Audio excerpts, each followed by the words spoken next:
Hello. Good morning बच्चों, कैसे हैं आप सब लोग? बढ़िया, एकदम मस्त एकदम। तो चलिए आज हम शुरू करेंगे हमारा न्यू वीडियो लेक्चर। और आज हम वीडियो लेक्चर में पढ़ने वाले हैं comparison of acids, acidic characters of phenols and carboxylic acid. तो शुरू करने से पहले आप सभी लोगों का केमिस्ट्री पाठशाला के इस चैनल पे स्वागत है। और मैं हूं आपका केमिस्ट्री टीचर, आपका दोस्त, आपका मेंटर, आपका गाइड मुकेश पुरवा। तो आप देख रहे हैं मुझे केमिस्ट्री चैनल पे।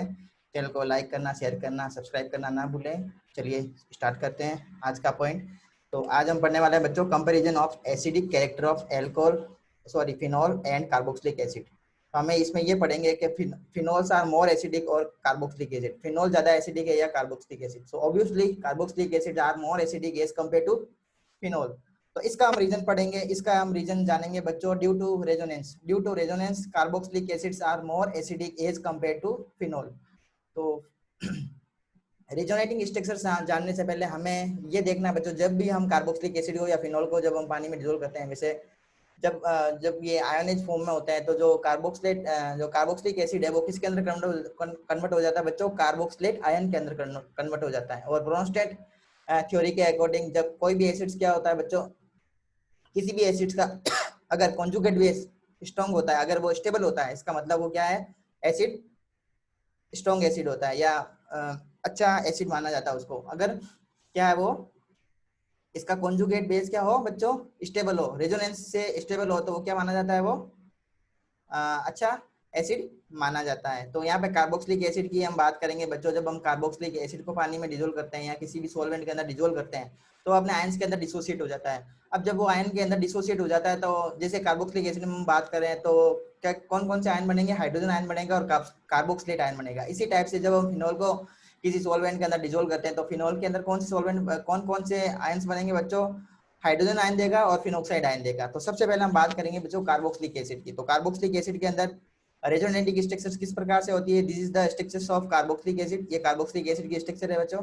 कार्बोक्सिलिक एसिड के अंदर कार्बोक्सिलेट आयन की स्ट्रक्चर है। जब कार्बोक्सिलेट आयन को हम इस टाइप से लिख सकते हैं बच्चों, देखो ये this is the carboxylate ion. यहाँ पे हमने लगाया सी, ऐसे सी ओ ओ नेगेटिव होता है, इसको हम बोलते हैं कार्बोक्सिलेट आयन। लेकिन हम इसको किस टाइप से लिख रहे हैं? हम इसको इस वे में लिख रहे हैं। तो एक ऑक्सीजन के ऊपर नेगेटिव चार्ज होगा, किसके ऊपर होगा? जिसके पास में सिंगल कोवेलेंट बॉन्ड है, वहां पे क्या होगा बच्चों? नेगेटिव चार्ज होगा। यहाँ पे क्या है बच्चों? ये लोन पेयर ऑफ इलेक्ट्रॉन, इसके पास में 3 लोन पेयर ऑफ इलेक्ट्रॉन होते हैं। इस ऑक्सीजन के पास में 2 लोन पेयर ऑफ इलेक्ट्रॉन होते हैं।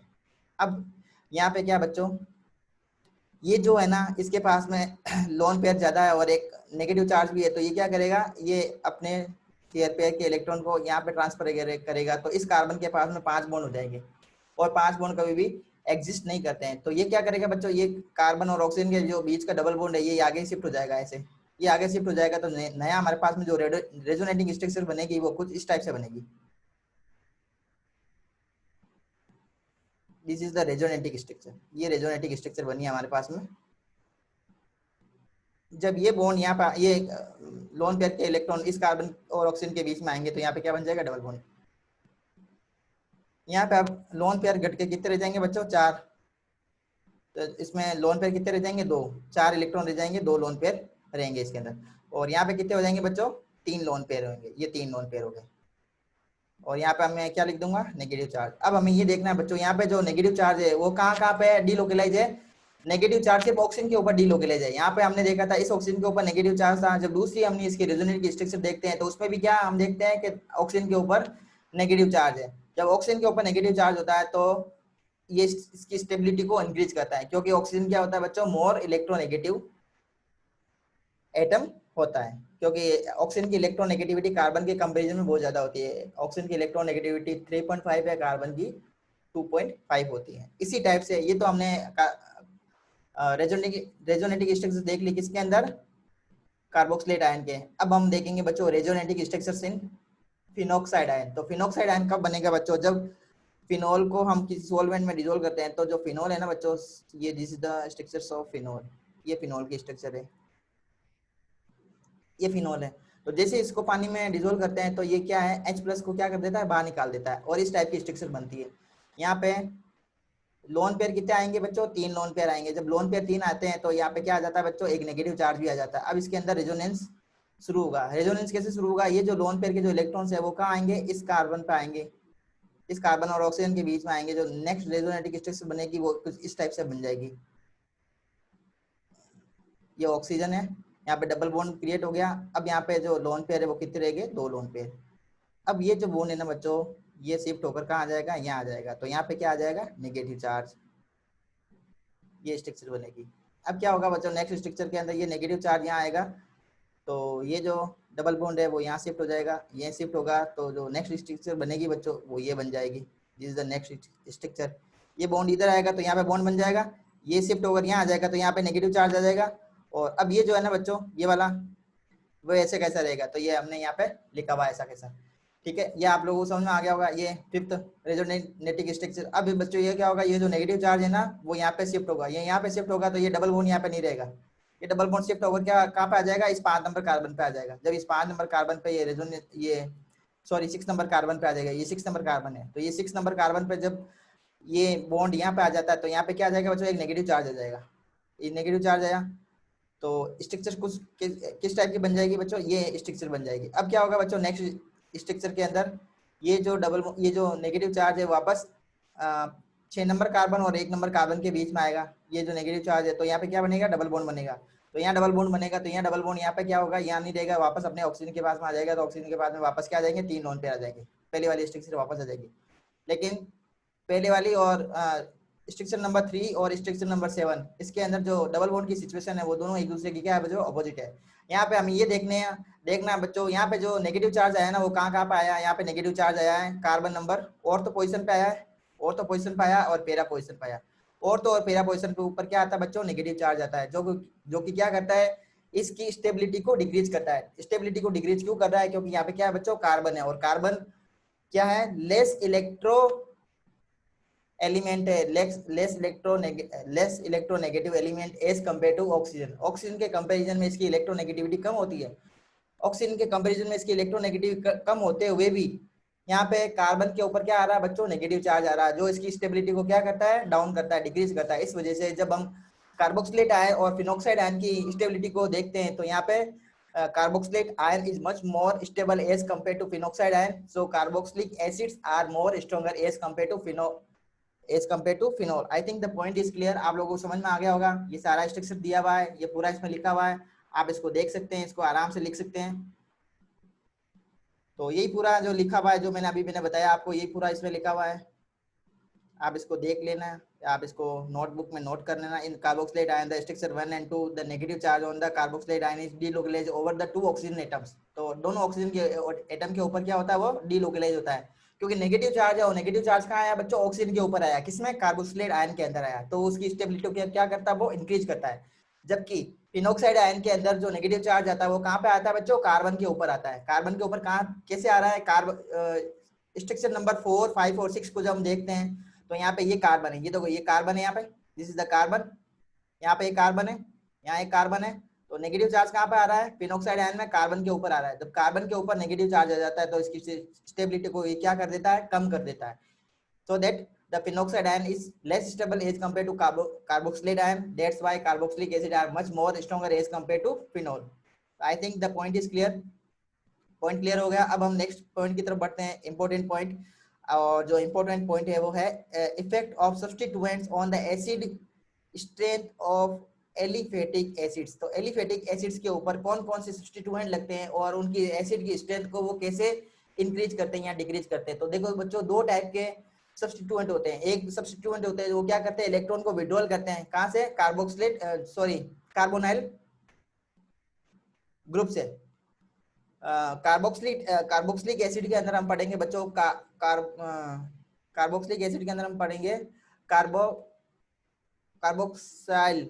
कार्बोक्साइल आयन पढ़ेंगे। तो जो कार्बोक्साइल आयन होता है बच्चों, वो क्या होता है, अगर उसके ऊपर मतलब कार्बोक्साइल आयन का मतलब है यहाँ पे COOH ग्रुप, ये ग्रुप है ना बच्चों, इसको हम कार्बोक्सिलिक एसिड ग्रुप भी कह सकते हैं। अगर इस ग्रुप से कोई EWG का मतलब होता है इलेक्ट्रॉन विड्रॉइंग ग्रुप अगर जुड़ा हुआ है तो वो क्या करेगा, इसकी एसिडिक कैरेक्टर को बढ़ा देगा। एसिडिक कैरेक्टर बढ़ जाएगी किसकी, उस पर्टिकुलर कार्बोक्सिलिक एसिड की एसिडिक कैरेक्टर बढ़ जाएगी। किस वजह से बढ़ जाएगी? Due to presence of electron withdrawing group. तो इलेक्ट्रॉन विड्रॉइंग ग्रुप क्या करेंगे बच्चों? इलेक्ट्रॉन विड्रॉइंग ग्रुप इस कार्बोक्सिलेट आयन से क्या करेंगे? इलेक्ट्रॉन को विड्रॉल करेंगे। जब इससे इलेक्ट्रॉन को विड्रॉल करेंगे तो फाइनली इस ऑक्सीजन और हाइड्रोजन के बीच का ये जो बॉन्ड है ना बच्चों, ये ब्रेक हो जाएगा। ऑक्सीजन क्या करेगा? इस साइड में ये इलेक्ट्रॉन्स का विड्रॉवल होगा। तो ऑक्सीजन और हाइड्रोजन के बीच में जब इलेक्ट्रॉन का विड्रॉवल होगा तो carboxylate ion easily H plus ion को क्या कर देगा? डोनेट कर देगा। और अच्छे एसिड्स क्या होते हैं? Good acids are those which easily donate H plus ion. जो आराम से H प्लस आयन दे देते हैं उनको बोलते हैं बच्चों एसिड्स। ये बहुत सिंपल डेफिनेशन है जो आपने 6-7 क्लास में पढ़ी होगी। तो जब इलेक्ट्रॉन विड्रॉइंग ग्रुप किसी भी कार्बोक्सिलिक एसिड ग्रुप से जुड़ा हुआ होता है तो वो क्या करता है? उसकी एसिडिक स्ट्रेंथ को बढ़ा देता है। इसी टाइप से दूसरा टाइप का ग्रुप होता है ईडीजी। ईडीजी को हम बोलते हैं इलेक्ट्रॉन डोनेटिंग ग्रुप। अगर इलेक्ट्रॉन डोनेटिंग ग्रुप जुड़ा हुआ है किससे? कार्बोक्सिलिक एसिड से। कार्बोक्सिलिक एसिड से अगर कोई इलेक्ट्रॉन डोनेटिंग ग्रुप जुड़ा हुआ है जो क्या करता है? इलेक्ट्रॉन की सप्लाई कर रहा है। जैसे ये मैंने यहाँ पे लगा दिया CH3। तो ये जो CH3 है ना बच्चों, ये क्या है? Electron donating group. इसकी वजह से क्या होगा? ये यहाँ से इलेक्ट्रॉन की सप्लाई कर रहा है, ये इलेक्ट्रॉन की सप्लाई कर रहा है, ये इलेक्ट्रॉन की सप्लाई होगी तो कार्बन और ऑक्सीजन के बीच में इलेक्ट्रॉन की सप्लाई बढ़ेगी। फाइनली क्या होगा? इस ऑक्सीजन के ऊपर इलेक्ट्रॉन की डेंसिटी बढ़ जाएगी। जब इस ऑक्सीजन के ऊपर इलेक्ट्रॉन की डेंसिटी बढ़ जाएगी तो ये ऑक्सीजन तो पहले इलेक्ट्रोनेगेटिव है, इसके पास में और इलेक्ट्रॉन की डेंसिटी बढ़ जाएगी। तो अब इस हाइड्रोजन को क्यों जाने देगा? ये हाइड्रोजन को क्यों जाने देगा? क्योंकि हाइड्रोजन जाएगा तो H प्लस आयन के फॉर्म में जाएगा और ऑक्सीजन का जो टेंडेंसी होती है वो नेगेटिव आयन बनाने की होती है। अब इसके पास में इलेक्ट्रॉन की डेंसिटी भी बढ़ गई। अब प्लस में और नेगेटिव के अंदर जो अट्रैक्शन है और ज्यादा बढ़ जाएगा, और ज्यादा बढ़ जाएगा। तो इस बॉन्ड को ब्रेक करना आसान नहीं होगा एज कम्पेयर टू जब इलेक्ट्रॉन विड्रॉइंग ग्रुप जुड़ा होता है। तब ऑक्सीजन क्या करती है? इस हाइड्रोजन से क्या करती है? ऑक्सीजन इस हाइड्रोजन से इलेक्ट्रॉन को विड्रॉल कर देती है। तो इस हाइड्रोजन को निकालना बहुत आसान हो जाता है। अब यहाँ से क्या हो रहा है बच्चों? पीछे से इलेक्ट्रॉन की सप्लाई चल रही है, इलेक्ट्रॉन की सप्लाई चल रही है तो ऑक्सीजन के पास में इलेक्ट्रॉन की डेंसिटी ज्यादा हो गई। अब इलेक्ट्रॉन की डेंसिटी ज्यादा हो गई ऑक्सीजन के पास में, तो हाइड्रोजन को ये दूर नहीं जाने देगी। तो हाइड्रोजन जब इससे आराम से नहीं निकलेगा, डिफिकल्टी से निकलेगा, तो इसकी एसिडिक कैरेक्टर क्या हो जाएगी बच्चों? कम हो जाएगी। I think the point is clear. आप लोगों को समझ में आ गया होगा पॉइंट। अगर आप लोगों को समझ में आया बच्चों तो लाइक कीजिए, शेयर कीजिए, सब्सक्राइब कीजिए मेरे चैनल को और नोटिफिकेशन बेल को दबाइए ताकि आपको नए नए वीडियो तुरंत ही मिलते रहे। तो यहाँ पे इलेक्ट्रॉन विड्रॉइंग ग्रुप हम क्या क्या पढ़ेंगे बच्चों? पीएच यहाँ पे क्या बच्चों? Phenyl group. पीएच का मतलब होता है फिनाइल ग्रुप और ये फिनाइल ग्रुप है बच्चों। This is the phenyl group. इसको हम क्या बोलते हैं बच्चों? Phenyl group. C6H5 is called phenyl group. इसको हम बोलते हैं phenyl group. Iodine, then bromine, chlorine, fluorine, CN, cyanide, nitro and CF3, these are the electron withdrawing group. अच्छे विड्रॉइंग ग्रुप है। इसकी जो स्ट्रेंथ है ना बच्चों वो भी इसी वे में बढ़ रही है, वो इसी वे में बढ़ रही है। तो सबसे ज्यादा अगर इसमें सबसे अच्छा इलेक्ट्रॉन विड्रॉइंग ग्रुप है तो वो कौन सा है? CF3। और सबसे वीक कौन सा है? Phenyl group. इसी टाइप से हम EWG के बारे में पढ़ेंगे, डिटेल में पढ़ेंगे। आप हमारे साथ में बने रहिए, ऐसे ही लाइक कीजिए, सब्सक्राइब कीजिए और नोटिफिकेशन बिल को दबाइए। तो चलिए हम पढ़ लेते हैं electron withdrawing group EWG। Increase the electron stability on the carboxylate ion. Carboxylate ion का मतलब है यहाँ पे बच्चों कॉन्जुगेट बेस। जब भी हम कार्बोक्सिलिक एसिड को सॉल्वेंट के अंदर डिजोल्व करते हैं तो वो किस में कन्वर्ट होता है बच्चों? H प्लस के अंदर और कॉन्जुगेट बेस के अंदर कन्वर्ट होता है। एसिड का कॉन्जुगेट बेस बनता है। ये हमने ब्रोंस्टेड एसिड थ्योरी के अंदर 11th क्लास में पढ़ा होगा, आयोनिक इक्विलिब्रियम चैप्टर में। आयोनिक इक्विलिब्रियम के चैप्टर में हमने पढ़ा है बच्चों एसिड बेस कॉन्सेप्ट के अंदर। Bronsted Lorik acid base concept में हमने पढ़ा है जब एसिड को किसी सॉल्वेंट के अंदर डिजोल्व करते हैं या पानी के अंदर डिजोल्व करते हैं तो वो अपने किसके अंदर कन्वर्ट हो जाता है बच्चों? रेस्पेक्टिव कॉन्जुगेट बेस के अंदर कन्वर्ट होता है। और अगर रेस्पेक्टिव कॉन्जुगेट बेस स्टेबल है तो एसिड की जो स्ट्रेंथ होगी वो क्या होगी? ज्यादा होगी। तो यहाँ पे हम कार्बोक्सिलिक एसिड के बारे में पढ़ रहे हैं और कार्बोक्सिलिक एसिड की स्ट्रेंथ कब बढ़ेगी? जब ये कॉन्जुगेट जो बेस बनाया ना बच्चों, ये कॉन्जुगेट बेस ये क्या होगा? स्टेबल होगा। और स्टेबल कैसे होगा? जब इससे कौन सा ग्रुप जुड़ा हुआ होगा? इलेक्ट्रॉन विड्रॉइंग ग्रुप जुड़ा होगा। इलेक्ट्रॉन विड्रॉइंग ग्रुप क्या करेगा बच्चों? इलेक्ट्रॉन को पुल करेगा। कहाँ से? कार्बोक्सिलेट आयन से इलेक्ट्रॉन को पुल करेगा। जब कार्बोक्सिलेट आयन से इलेक्ट्रॉन को पुल करेगा तो क्या होगा? ऑक्सीजन और हाइड्रोजन बॉन्ड क्या हो जाएगा? वीक हो जाएगा। और ऑक्सीजन हाइड्रोजन बॉन्ड वीक होगा तो आराम से क्या करेगा? ये स्टेबल हो जाएगा और H प्लस आयन दे देगा। H प्लस आयन देने से उसकी एसिडिक स्ट्रेंथ बढ़ जाएगी। दूसरा हम ये इसको इस तरीके से समझ सकते हैं कि जब इलेक्ट्रॉन विड्रॉइंग ग्रुप क्या करेगा? इलेक्ट्रॉन को विड्रॉल करेगा ना तो ये इलेक्ट्रॉन को डिस्पर्स कर देगा। इलेक्ट्रॉन को सभी डायरेक्शन के अंदर बांट देगा, एक पर्टिकुलर एरिया के अंदर इलेक्ट्रॉन को कंसंट्रेट नहीं रहने देगा। तो जब इलेक्ट्रॉन सभी डायरेक्शन के अंदर डिस्पर्स हो जाएंगे तो इस कार्बोक्सिलेट आयन की, इस कार्बोक्सिलेट जो बच्चों ये वाला कार्बोक्सिलेट आयन है ना, ये वाला कार्बोक्सिलेट आयन, इसकी स्टेबिलिटी फाइनली क्या हो जाएगी, बढ़ जाएगी। जब इसकी स्टेबिलिटी बढ़ जाएगी तो इसकी एसिडिक कैरेक्टर भी क्या हो जाएगी, बढ़ जाएगी। तो I think the point is clear, आप सभी लोगों को पॉइंट समझ में आ गया होगा अच्छे से। तो इसकी जो एसिडिक स्ट्रेंथ हम पढ़ने वाले हैं बच्चों वो इसी वे में पढ़ेंगे। इस वे में phenol, the phenol, then phenox, this is the phenyl group, iodine, bromide, chloride, fluorine, cyanide, nitro and CF3। इसी वे में हमें इसकी EWG याद रखनी है, इलेक्ट्रॉन विड्रॉइंग ग्रुप को इसी सीक्वेंस में हमें याद रखना है। अब हम पढ़ेंगे बच्चों इलेक्ट्रॉन डोनेटिंग ग्रुप क्या क्या होते हैं। इलेक्ट्रॉन डोनेटिंग ग्रुप का मतलब क्या करेगा, वो इलेक्ट्रॉन को डोनेट करेगा, मतलब वो क्या करेगा, इलेक्ट्रॉन की सप्लाई को प्रोवाइड करेगा। जब इलेक्ट्रॉन की सप्लाई बढ़ेगी कहाँ पे, कार्बोक्सिलेट आयन पे, जब इलेक्ट्रॉन की सप्लाई बढ़ेगी ना तो पहले से इसके पास में तो इलेक्ट्रॉन की डेंसिटी ज्यादा है और पीछे से इलेक्ट्रॉन की सप्लाई और आ रही है। ईडब्ल्यूजी क्या कर रहा है, इलेक्ट्रॉन की सप्लाई कर रहा है, किस साइड में, कार्बोक्सिलेट आयन की साइड में इलेक्ट्रॉन की सप्लाई कर रहा है। तो पहले इसके पास में इलेक्ट्रॉन है और सप्लाई, इलेक्ट्रॉन की सप्लाई और ज्यादा हो रही है तो इलेक्ट्रॉन की डेंसिटी बढ़ जाएगी। और जब इलेक्ट्रॉन की डेंसिटी बढ़ जाएगी तो इलेक्ट्रॉन सभी डायरेक्शन में सही ढंग से डिस्ट्रीब्यूट नहीं रह पाएंगे। उसकी वजह से क्या होगा, ये कार्बोक्सिलेट आयन की जो स्टेबिलिटी है वो क्या हो जाएगी बच्चों, कम हो जाएगी। और कम हो जाने की वजह से ईडब्ल्यूजी ग्रुप अगर कोई जुड़ा हुआ है कार्बोक्सिलेट आयन से, वो क्या कर देगा, कार्बोक्सिलेट आयन की, कार्बोक्सिलिक एसिड की एसिडिटी को कम कर देगा। I think the point is clear. आप लोगों को समझ में आया तो कमेंट बॉक्स में लिख के जरूर बताइएगा कि हाँ सर हमें समझ में आया, समझ में नहीं आया तो भी कमेंट बॉक्स में जरूर लिखिएगा, ताकि हमें पता चले कि आपको किस पॉइंट के अंदर प्रॉब्लम हो रही है, तो मुझको अच्छे से वापस रिपीट करूंगा। तो EWG ग्रुप जो है वो सबसे वीक है, CH3 मतलब methyl group, then ethyl, then iso group, then neo group. ये 2 डिग्री है बच्चों, ये 3 डिग्री है, ये 1 डिग्री, 2 डिग्री एंड 3 डिग्री। तो इसको इस वे में आपको याद करना है। these were the electron withdrawing group and electron donating group। अगर EWG, सीधा बात हमें यह याद रखना है, अगर EWG ग्रुप जुड़ा हुआ है, EWG ग्रुप जुड़ा हुआ है तो एसिड की स्ट्रेंथ को क्या करेगा, वो कार्बोक्सिलिक एसिड की स्ट्रेंथ को बढ़ा देगा। EDG ग्रुप कौन कौन से हैं, ये वाले, ये सारे EDG ग्रुप है। ये क्या करेंगे, ये अगर जुड़ा हुआ है तो एसिड की स्ट्रेंथ को क्या कर देगा बच्चों, डिक्रीज कर देगा। बहुत सिंपल थ्योरी है, आप लोगों को समझ में आ गई होगी। अगर समझ में आ गई है तो चलो आगे बढ़ते हैं। आगे हम बढ़ेंगे, आगे हम करेंगे बच्चों effect of electron withdrawing substituents. और इलेक्ट्रॉन विड्रॉइंग सब्स्टिट्यूएंट है हमारे पास में हेलोजन एटम्स। हेलोजन एटम्स क्या होते हैं बच्चों, electron withdrawing group effect show करते हैं। अभी हमने बताया था ईडब्ल्यूजी ग्रुप है ये सारे, ये इलेक्ट्रॉन को विड्रॉल करते हैं। अब ये अगर किसी कार्बोक्सिलिक एसिड से जुड़े हुए हैं तो वो क्या करेंगे, उसकी एसिडिक स्ट्रेंथ को बढ़ा देंगे। बढ़ाने का रीजन क्या है, मैंने पहले ही बताया था। ये EWG ग्रुप है ना बच्चों, ये इलेक्ट्रॉन को विड्रॉल करेगा। कहाँ से इलेक्ट्रॉन को विड्रॉल करेगा, फाइनली कार्बोक्सिलेट आयन से इलेक्ट्रॉन को विड्रॉल करेगा, यहाँ से इलेक्ट्रॉन को विड्रॉल करेगा। और जब यहाँ से इलेक्ट्रॉन को विड्रॉल करेगा तो इलेक्ट्रॉन की जो डेंसिटी है वो क्या हो जाएगी बच्चों, अच्छे से डिस्ट्रीब्यूट हो जाएगी।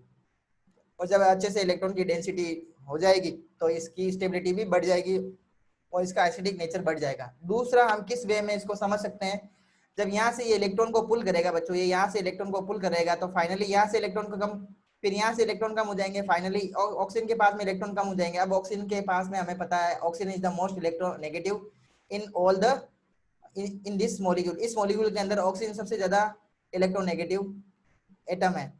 वैसे सबसे ज्यादा इलेक्ट्रोनेगेटिविटी फ्लोरीन की होती है, फ्लोरीन के बाद में जस्ट ऑक्सीजन की होती है। तो यहाँ पे ऑक्सीजन सबसे ज्यादा इलेक्ट्रोनेगेटिव एटम है। तो ये क्या करेगा, ऑक्सीजन इस हाइड्रोजन से अपने इलेक्ट्रॉन को क्या करेगा, ले लेगा, क्योंकि ऑक्सीजन के पास में इलेक्ट्रॉन की डेंसिटी कम हो गई। ऑक्सीजन के पास में इलेक्ट्रॉन की डेंसिटी कम होने का रीजन है कि ये इलेक्ट्रॉन विड्रॉइंग ग्रुप जुड़ा हुआ है ना बच्चों, इलेक्ट्रॉन विड्रॉइंग सब्स्टिट्यूट, ये क्लोरीन जो जुड़ा हुआ है ये क्या कर रहा है, इलेक्ट्रॉन को यहाँ से पुल कर रहा है, खींच रहा है। तो इस ऑक्सीजन के पास में इलेक्ट्रॉन की कमी हो गई। अब ये क्या करेगा, ऑक्सीजन इस हाइड्रोजन से अपने इलेक्ट्रॉन को वापस ले लेगा। जब इलेक्ट्रॉन हाइड्रोजन से वापस ले लेगा तो इस हाइड्रोजन को रिमूव करना बहुत आसान हो जाएगा और यह H+ आयन के फॉर्म में बाहर निकल जाएगा। तो इसकी एसिडिक कैरेक्टर क्या होगा, बढ़ जाएगा।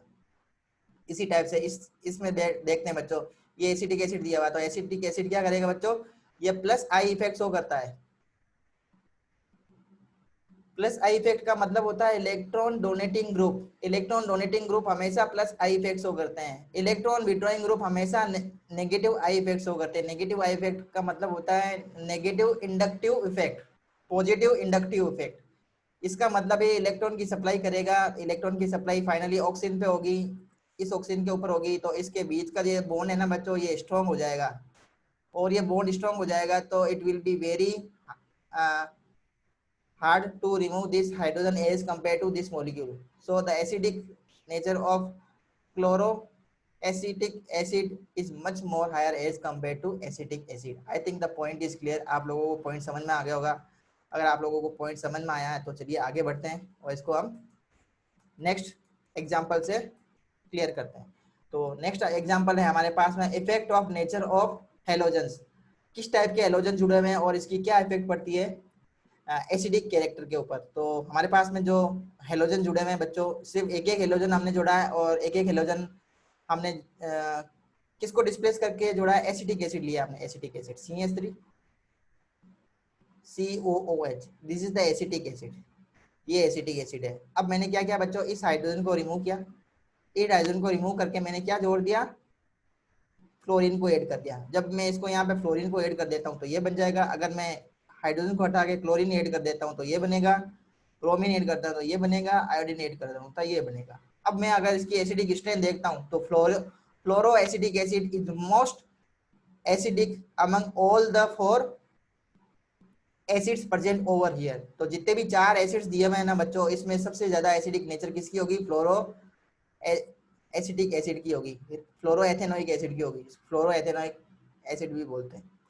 फ्लोरो एथेनोइक एसिड की एसिडिक स्ट्रेंथ सबसे ज्यादा होने का रीजन क्या है बच्चों, ये जो फ्लोरीन है ना बच्चों, इसकी इलेक्ट्रोनेगेटिविटी सबसे ज्यादा है। ये इलेक्ट्रॉन को सबसे अच्छे से पुल करेगा, बहुत अच्छे से पुल करेगा। जो सबसे ज्यादा पुल करेगा तो यहाँ पे ऑक्सीजन और हाइड्रोजन बॉन्ड सबसे ज्यादा वीक हो जाएगा, आराम से ये हाइड्रोजन आयन दे देगा। और जो आराम से हाइड्रोजन आयन दे देते हैं ना बच्चों, वो क्या होते हैं, अच्छे एसिड माने जाते हैं। तो आप लोगों को पॉइंट समझ में आ गया होगा। अगर आप लोगों को पॉइंट समझ में आया है तो लाइक किए बिना नहीं जाना, शेयर किए बिना नहीं जाना, और जरूर से हमारा चैनल सब्सक्राइब कर लेना। बहुत ही इंपॉर्टेंट चीज़ें और इम्पोर्टेंट क्वेश्चंस हम डिस्कस करते हैं। एग्जाम में आने वाले क्वेश्चंस हम इसमें डिस्कस करेंगे, सारे इंपॉर्टेंट पॉइंट देंगे। और सबसे बड़ी बात, डेली आपको वीडियो मिलते रहेंगे on the regular basis. I think the point is clear. Point clear है तो चलिए आगे बढ़ते हैं हम। तो effect of number of halogen atoms. अब हम पढ़ेंगे बच्चों हेलोजन एटम्स के बेसिस पे। 2 हेलोजन एटम्स जुड़े हुए हैं, सेम हेलोजन एटम्स जुड़े हुए होंगे, 2 या 2 से ज्यादा मॉलिक्यूल ले लेंगे, सब में सेम टाइप के हेलोजन एटम जोड़ेंगे, लेकिन नंबर ऑफ हेलोजन एटम्स अलग अलग रहेंगे। किसी में 2 हेलोजन एटम्स ऐड कर देंगे, किसी में 3 हेलोजन एटम ऐड करेंगे, किसी में 4, किसी में 1 हेलोजन एटम ऐड करेंगे। तो इसमें हमने यहाँ पे 3 हेलोजन एटम ऐड किए हैं, इसको हम बोल देंगे ट्राइक्लोरोएसिटिक एसिड और ट्राइक्लोरोएथेनोइक एसिड, डाइक्लोरोएथेनोइक एसिड, मोनोक्लोरोएथेनोइक एसिड। तो यहाँ पे माइनस आई के इफेक्ट कितने जुड़े हुए हैं बच्चों, यहाँ पे माइनस आई इफेक्ट 3 जुड़ा हुआ है। यहाँ पे कितने जुड़े हुए हैं, सिर्फ 2 ही जुड़ा हुआ है। यहाँ पे कितना जुड़ा हुआ है, 1 जुड़ा हुआ है। तो जितने ज्यादा माइनस आई इफेक्ट जुड़ा हुआ होगा, मतलब माइनस आई का मतलब होता है E W G group, electron withdrawing group. जितने ज्यादा जुड़े हुए होंगे इलेक्ट्रॉन विड्रॉइंग ग्रुप, उसकी एसिडिक कैरेक्टर उतनी ज्यादा इंक्रीज हो जाएगी। तो इन तीनों का अगर हम कंपैरिजन करें तो ये सबसे ज्यादा एसिडिक होगा और ये सबसे लीस्ट एसिडिक कैरेक्टर शो करेगा। I think the point is clear. Point आप लोगों को क्लियर हो गया होगा। पॉइंट आपको क्लियर है तो चलिए आगे बढ़ते हैं और आगे हम पढ़ेंगे बच्चों effect of position of halogen atom. तो हेलोजन एटम्स की पोजीशन के ऊपर किस टाइप से इसकी एसिडिक कैरेक्टर शो करती है। तो आप लोगों को पता होगा बच्चों अल्फा कार्बन, बीटा कार्बन और गामा कार्बन के बारे में। अगर आप लोगों को अल्फा कार्बन, बीटा कार्बन और गामा कार्बन के बारे में नहीं मालूम है तो मैं आपको वापस रिपीट कर देता हूं, मैं आपको एक बार वापस समझा देता हूं। अल्फा कार्बन वो कार्बन होते हैं जो सीधे ही फंक्शनल ग्रुप से जुड़ा हुआ होता है। तो फंक्शनल ग्रुप से जुड़ा हुआ पहला कार्बन होगा अल्फा कार्बन। तो ये हमारा पास में फंक्शनल ग्रुप है बच्चों, ये फंक्शनल ग्रुप है कार्बोक्सिलिक एसिड। इससे जुड़ा हुआ ये कार्बन, ये वाला कार्बन है, इसको बोलेंगे alpha carbon, this is the alpha carbon. इस कार्बन को हम बोलेंगे बीटा कार्बन और इस कार्बन को हम बोलेंगे गामा कार्बन। इसके आगे और जुड़ा हुआ तो डेल्टा। तो ऐसे आगे चलता रहता है। I think the point is clear. Point आप सब लोग को क्लियर हो गया होगा। अब इसकी पोजीशन किस टाइप से इसको अफेक्ट करेगी, जितना ज्यादा नजदीक इलेक्ट्रॉन विड्रॉइंग ग्रुप जुड़ा हुआ होगा, मतलब कार्बोक्सिलिक एसिड से जितना नजदीक में इलेक्ट्रॉन विड्रॉइंग ग्रुप जुड़ा हुआ होगा वो उसकी एसिडिक कैरेक्टर को उतना ही ज्यादा क्या करेगा, बढ़ा देगा। तो यहाँ पे अगर हम तीनों का कंपैरिजन करते हैं तो alpha chloro butanoic acid is most acidic among all three acids. हाँ समझ में आ गई होगी आपको, समझ में आ गई होगी है ना आपको। मतलब यहाँ पे देखो ये जो क्लोरो है ना, ये इलेक्ट्रॉन विड्रॉइंग ग्रुप कहाँ जुड़ा हुआ है, एल्फा कार्बन पे जुड़ा हुआ है, COH के सबसे पास में है। तो ये सबसे ज्यादा स्ट्रॉन्गली क्या करेगा, इलेक्ट्रॉन को विड्रॉल करेगा। इलेक्ट्रॉन को विड्रॉल करेगा तो ऑक्सीजन हाइड्रोजन बॉन्ड को वीक कर देगा।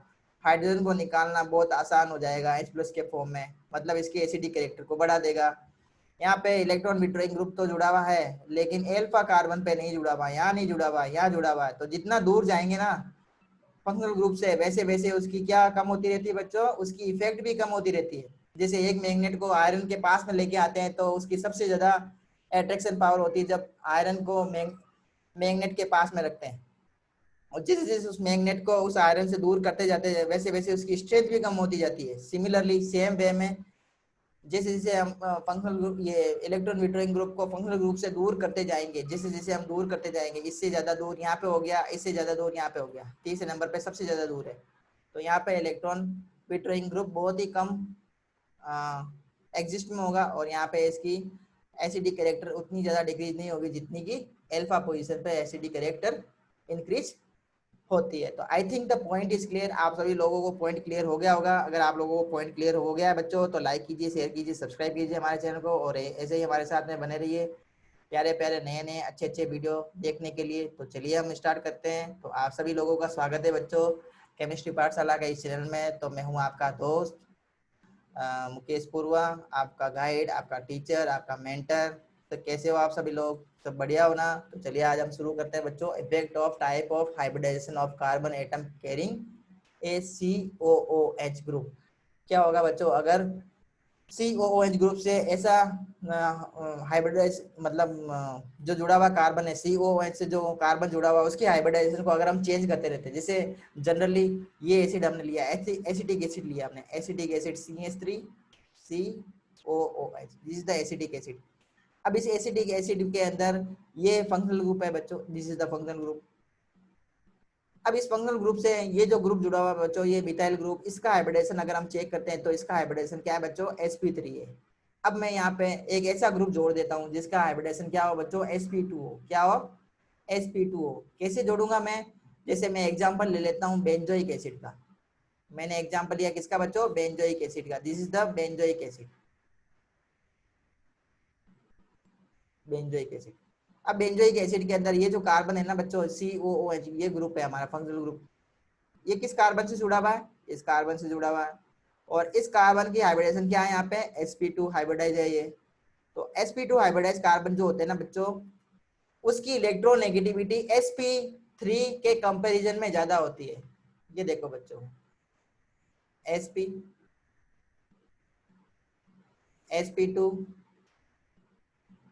sp3 ये हाइब्रिडाइजेशन हमने लिखे हैं। अगर हम इसकी इलेक्ट्रोनेगेटिविटी चेंज करें तो सबसे ज्यादा चेक करें तो सबसे ज्यादा इलेक्ट्रोनेगेटिविटी नेगेटिव जो कार्बन होगा वो कौन सा होगा, sp हाइब्रिडाइज होगा अगर हो तो। उसके बाद में sp2, और सबसे लीस्ट जिसका इलेक्ट्रोनेगेटिविटी होगी वो होगा sp3। अगर फंक्शनल ग्रुप से एक sp3 जुड़ा हुआ है और दूसरे मॉलिक्यूल के अंदर sp2 कार्बन जुड़ा हुआ है, तो sp2 कार्बन वाला जो मॉलिक्यूल है वो ज्यादा एसिडिक होगा एज कंपेयर टू sp3। ये बात आप लोगों को समझ में आ गई होगी। तो चलिए इसी को हम डिस्कस कर लेते हैं बच्चों। तो सारा यही लिखा हुआ है, direct attachment of the group like phenyl और vinyl to the carboxylic acid increase the acidity of corresponding carboxylic acid. अगर कोई फिनाइल ग्रुप जुड़ा हुआ है, विनाइल ग्रुप जुड़ा हुआ है, तो यहाँ पे देखो ये फिनाइल ग्रुप है ना बच्चों, फिनाइल ग्रुप की हाइब्रिडेशन होता है sp2। फिनाइल ग्रुप के अंदर जो कार्बन होगा उसका हाइब्रिडेशन sp2 है। विनाइल के अंदर भी sp2 होता है कार्बन का हाइब्रिडेशन। तो अगर ये कार्बोक्सिलिक एसिड से जुड़े हुए हैं, कार्बोक्सिलिक ग्रुप से जुड़े हुए हैं, तो उसके एसिडिक कैरेक्टर को ये बढ़ा देंगे। तो यहाँ पे यही दिया हुआ बच्चों, ये दो रीजन क्या है यहाँ पे? रीजन ये है कि यहाँ पे जो कार्बोक्सिलिक आयन जो बनता है ना बच्चों, वो रेजोनेंस की वजह से क्या हो जाता है? स्टेबल हो जाता है। सारा खेल यहाँ पे रेजोनेंस का है। अगर कोई भी आयन रेजोनेंस की वजह से स्टेबल होता है, इसका मतलब उसकी स्टेबिलिटी को क्या कर देगा? वो इंक्रीज कर देगा। अगर रेजोनेंस से स्टेबल होता है तो वो इसकी स्टेबिलिटी को बढ़ा देगा। और एसिड के केस में अगर कार्बोक्सिलेट आयन रेजोनेंस की वजह से स्टेबल होता है तो उसकी एसिडिक कैरेक्टर को वो क्या करेगा? बढ़ा देगा। तो अगर sp2 कार्बन जुड़ा हुआ है कार्बोक्सिलेट आयन से और दूसरे मॉलिक्यूल के अंदर एक कार्बोक्सिलेट आयन जुड़ा हुआ है कार्बन से, जिसका हाइब्रिडेशन क्या है बच्चों? sp3 है, तो sp2 कार्बन वाला कार्बोक्सिलिक एसिड ज्यादा एसिडिक नेचर का होगा एज कंपेयर टू sp3 वाला। तो आप लोगों को अच्छे से समझ में आ गया होगा। अच्छे से समझ में आया तो लाइक